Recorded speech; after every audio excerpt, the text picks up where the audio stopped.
A deathbed letter written by a former undercover cop claims that the NYPD and the FBI were involved in the 1965 assassination of Malcolm X. And so it's crazy because all these years, these decades that have passed, and now they want to come out and reveal the truth. And what I can recall is that I wasn't born in this time, but I do know people who were, and I remember when these things were talked about in the home. A lot was said that it was a conspiracy, um, that people were making it up, and the police wasn't involved. It was a cold case, and there was speculation around the the whole incident of Malcolm X's death.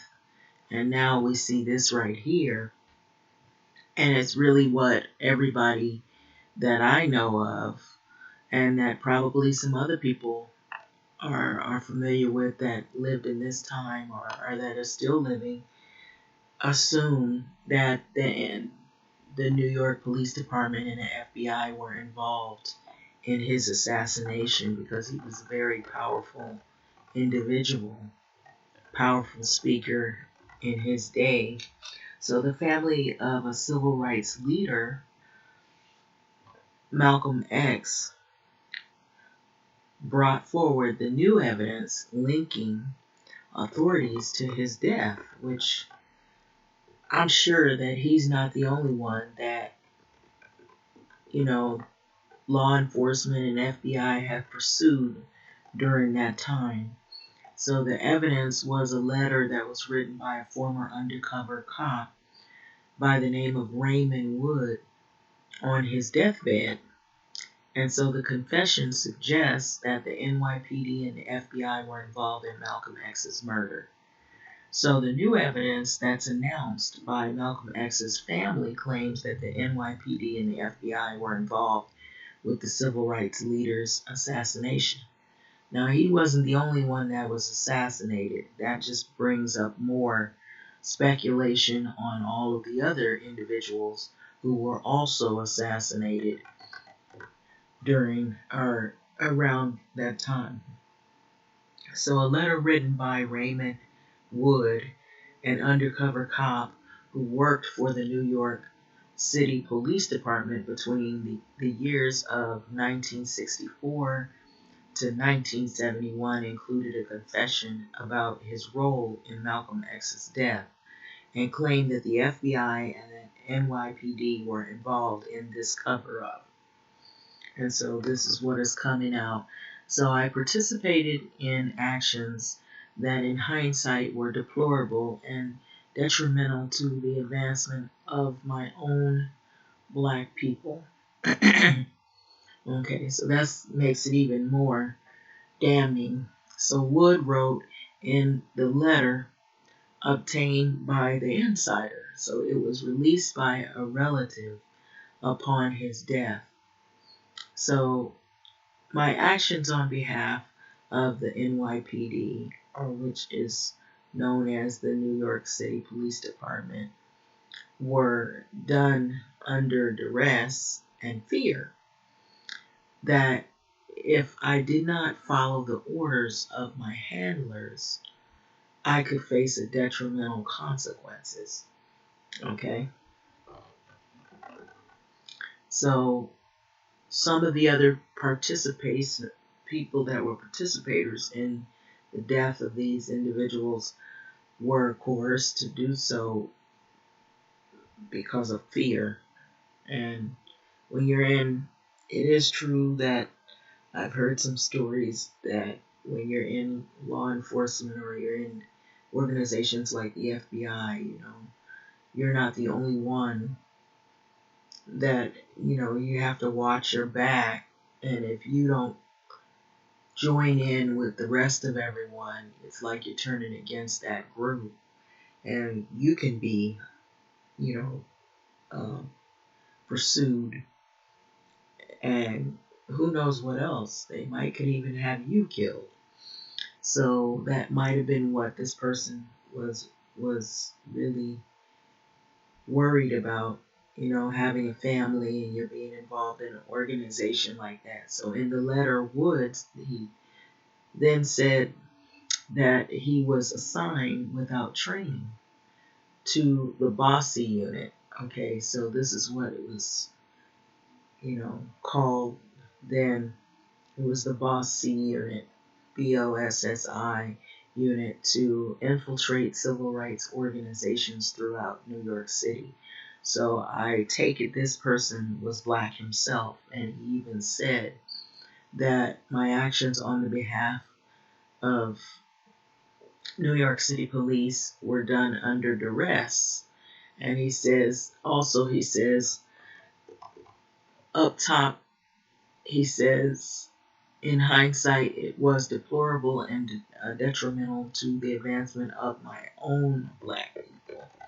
So, in order to infiltrate an organization, you have to look like those people or be a part of that. Something about you has to be a part of that community or that group. So, Wood's letter says that he um, was tasked to ensure that members of Malcolm X security team were arrested days before a speaking engagement. So I remember seeing that documentary where Malcolm X, he had to speak, and they said that they didn't have any security that day that he was speaking, and they were wondering why. So let me jump back up here. It says in the letter, Wood said that he was assigned without training to what was called the Bossy Unit to infiltrate the civil rights organization throughout New York City and to find evidence of criminal activity so the FBI could discredit and arrest its leaders. And they did a lot of that back in that time. They even now today it's the same thing. Like when someone is killed by law enforcement, they try to look up the person that has been killed, look up their history to see if they had a history of criminal activity or something happened to them with or involving law enforcement. And so it says that Wood's letter says that he was tasked to ensure that members of Malcolm X's security team were arrested days before his speaking engagement. So this was in the ballroom called Audubon Ballroom in Manhattan in 1965, where he was shot 15 times. So in order for them to take um, that ballroom and surround it and be able to go in and do what they did, they had to keep security out of the way and make sure they had an open, door to get in and do what they did and assassinate, which I remember seeing. If anybody has saw the documentary, you can see that right there was really pretty much telling the story that someone had set that whole thing up. Anybody that influential back in that time and that had so much going for them to have a speaking engagement and have no security, you could tell somebody was setting that whole thing up to orchestrate his death. So it was my assignment to draw the two men into a felonious federal crime so that they could be arrested by the FBI and kept away from the managing of Malcolm X's Audubon Ballroom door security on February 21st, 1965. The letter states, and so it says, and so the three men, all members of the Nation of Islam, were later convicted in the murder of Malcolm X, who died at the age of 39 years old. Mujahid Abdul Halim Muhammad Abdul Aziz and Khalil Islam were sentenced to life in prison, but Aziz and Islam claimed that they had nothing to do with the murder, according to the letter Wood wrote. And so Thomas Johnson, also known as Khalil Islam, was wrongfully convicted to protect my cover. So this makes it even more sad because, and angering all in the same time, because there were innocent people convicted of a murder they didn't commit. So, and the secrets of the FBI as well and the NYPD. So there were secrets, which this secret is coming out. So Wood's letter, which is dated from 2011, was read to Malcolm X's family by Reggie Wood, a relative of the late New York Police Department officer, at a news conference on Saturday, according to the press release from the National Civil Rights Attorney Ben Crump. And so, anybody knows Ben Crump, he's sort of like a Johnny Cochran in this day, where he's a lawyer and he fights these high-profile cases. And I'm sure this is going to be something to talk about. Something to actually pursue. So, according to the BBC, the family of Malcolm X is calling to reopen the murder investigation into the civil rights icon. As the publication reported, Malcolm X's daughter, I may not pronounce her name correctly, so I'll just say Shabazz. So, Shabazz, and I may not have said that right, I'm sorry. So, any evidence that provides greater insight into the truth behind this terrible tragedy should be thoroughly investigated as well. And so, I believe she's on Twitter, and she says, my father in Cairo, weeks before he had been assassinated, he was 39, despite the following of his every move, the FBI informant called him a man of high moral character who neither smokes nor drinks. He spoke truth to power, and we know that truth is timeless. Rest in peace, Dad. 2/21/1965. And so this is a post that she put on Twitter. And it's pretty sad because now we're finding out the truth of all of this, and which a lot of people already knew in their gut because of the way this thing played out back then. Because I've heard people that in that time when they were a part of this era, they knew that this was an assassination. Somebody had plotted the whole thing. So, and the police and the FBI's name came up in this. Believe it or not, I have also heard that the death of, I don't know how true this is, but they also say the death of Tupac and Biggie Smalls, their death was plotted by law enforcement or the FBI. And they even brought out some information. I believe it was like paperwork, and they said a lot of it was crossed out. And so that draws more speculation that law enforcement may have um, cooked something up with that whole thing between the Biggie and the Tupac thing. Because it was a West Coast, East Coast rivalry, and so that's a big thing too. So now I'm not surprised anymore at all when you see stuff like this. But it says last year, several civil rights leaders and organizations called for the reopening of an investigation of Malcolm X's assassination amid 2020 Netflix documentary Who Killed Malcolm X, which is playing now, which prompted the review by Manhattan District Attorney Cyrus Vance, as The Guardian had reported. And so several months ago, the Manhattan District Attorney initiated a review of the investigation and prosecution that resulted in 2 convictions for the murder of Malcolm X, and an NYPD spokesperson said in an email statement to the Insider, the NYPD has provided all available records relevant to the case to the district attorney, and the department remains committed to assist with the review in any way. So the original article that was posted is in the Insider. And so this right here just brings back all the memories of this, and then all the other key players who also were assassinated during that era, who spoke out in the civil rights era, and all of a sudden they disappeared or they were murdered mysteriously. They were assassinated, and it drew all this speculation. And some of it wasn't. They had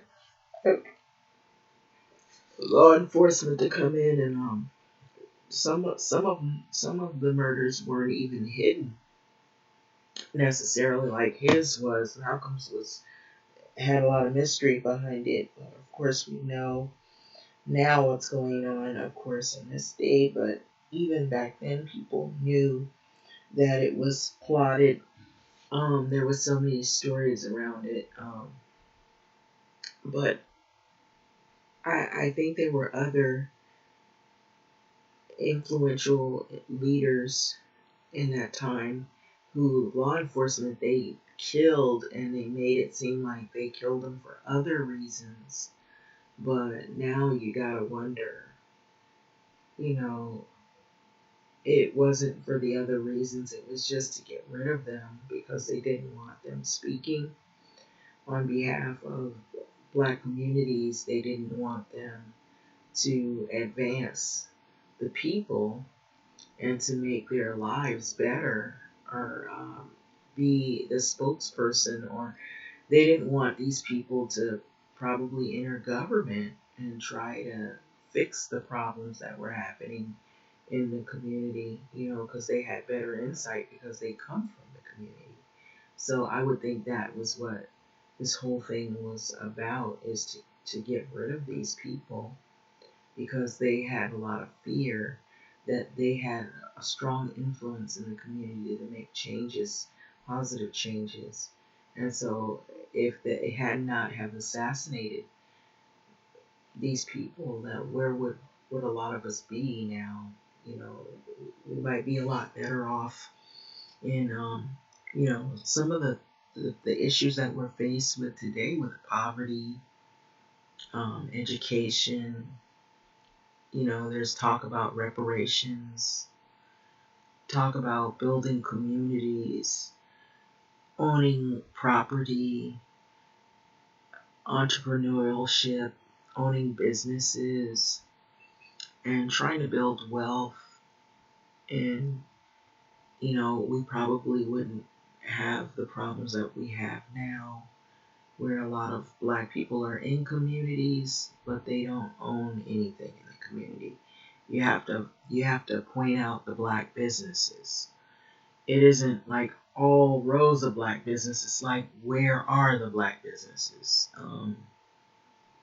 There's a lot of problems that we're faced with even now. Now we're in this time, and you can't even get a vaccination shot, and you don't even know if it's safe to get the vaccination shot. So there's a lot of debate around all of this, what we're going through now. So it says a lot about what happened then, and how it affects what's going on now.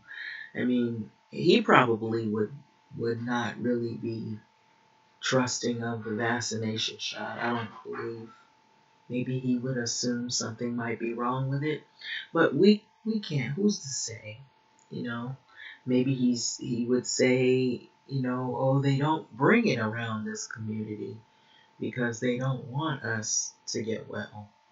Could be that way, but it's always something. It just, I can remember even when my people in my family talked about this. There were people that lived in this time said that they suspected that law enforcement and FBI had something to do with Malcolm X's death, and there were other leaders they suspected that the same thing played out. So having said this, I'm going to let this video go. But this is interesting. I would want to know who else may have had this happen the same way, who've been killed solely for the purpose of, you know, creating confusion in a community to make it look like it was some mysterious killing. And, even blaming people who were innocent and incarcerating them for life. And so, are those people still alive? They were imprisoned for murders they didn't commit. And so that's the other thing. You not only,